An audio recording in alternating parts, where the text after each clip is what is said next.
Good day everyone, I am Teacher Richard. Now, I'm going to explain about the musical symbols and concepts.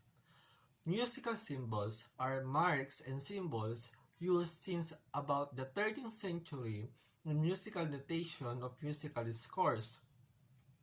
Some are used to notate pitch, tempo, meter, duration, and articulation of a note or a passage of music. In some cases, symbols provide information about the form of a piece or about how to play the note. Some symbols are instrument-specific, notation giving the performer information about which finger, hand, or foot to use. Rhyme is the regular recurrence of strong and weak beats. Accent is the stress or emphasis on a note to make it sound louder. Beats are regular pulsation that divides music to equal units of time. It is also called pulse. It can be strong or weak, or accented or unaccented. Meter is the grouping of beats. Double meter has 2 beats in measures. Triple meter has 3 beats in a measure. Quadruple meter has 4 beats in a measure. Time signature is a pair of numbers placed on the left part of the musical. Stop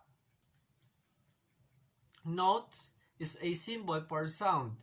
Rest is a symbol for silence.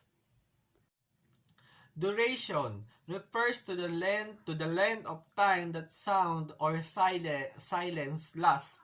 A dot adds half the value of the principal notes and rest.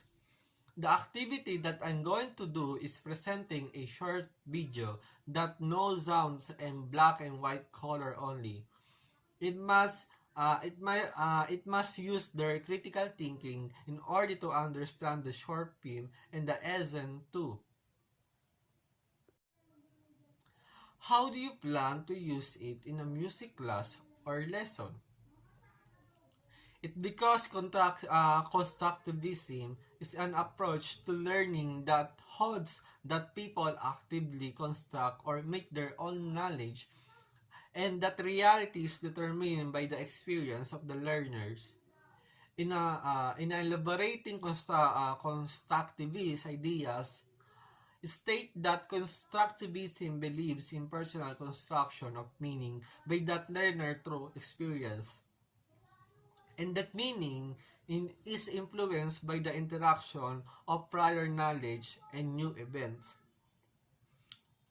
Constructivism's central idea is that human learning is constructed, that learners build new knowledge upon the foundation of previous learning. How do you plan